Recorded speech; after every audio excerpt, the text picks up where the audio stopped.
or have another print disability which makes reading, holding a book, or turning a page difficult or impossible. The content is copyrighted by the respective publishers.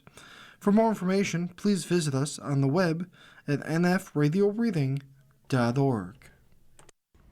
Hi, this is Nick, and for the next few minutes, I'll be reading from the day's newspaper comics in the Niagara Frontier Radio Reading Service.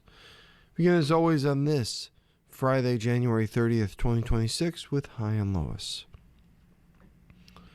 Lois says to Hi and Ditto, Chip has been in the shower for almost an hour. I'll get him out. This Ditto steps into the bathroom. I just broke one of your guitar strings. What? Yells Chip. Chip. Zits. Jim and Pierce are looking at a couple cute girls. Some guys would harass super hot girls like that. But not us. Nope. We're a different breed. Absolutely. The breed that's totally paralyzed when they see super hot girls. I still can't move my arms.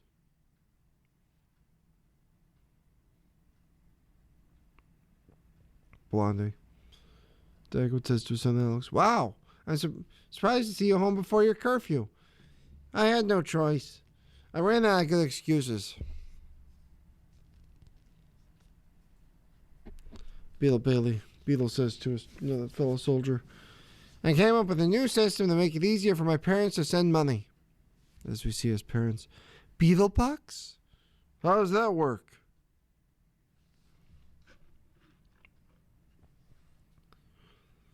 Helga the Horrible.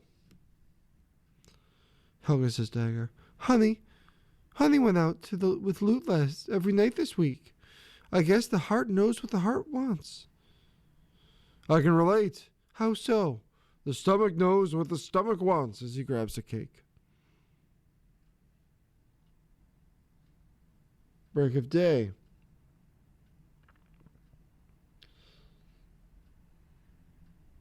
We see a guy with a duster and a canvas his dust off. It's a farmer. He's out in his field. You don't need an airplane for crop dusting, son. Family circus. Mom says as the family comes inside. All present accounted for 4 children and 8 mittens, says Dad. And Barney Google and Snuffy Smith. Snuffy and Luke here, leaning against a tree. You ever been daydreaming about being a congressman, Snuffy? Nope. But it does pop up in my nightmares every now and then. You've been listening to a reading of the day's newspaper comics in the Niagara Frontier Radio Reading Service. Thanks for listening.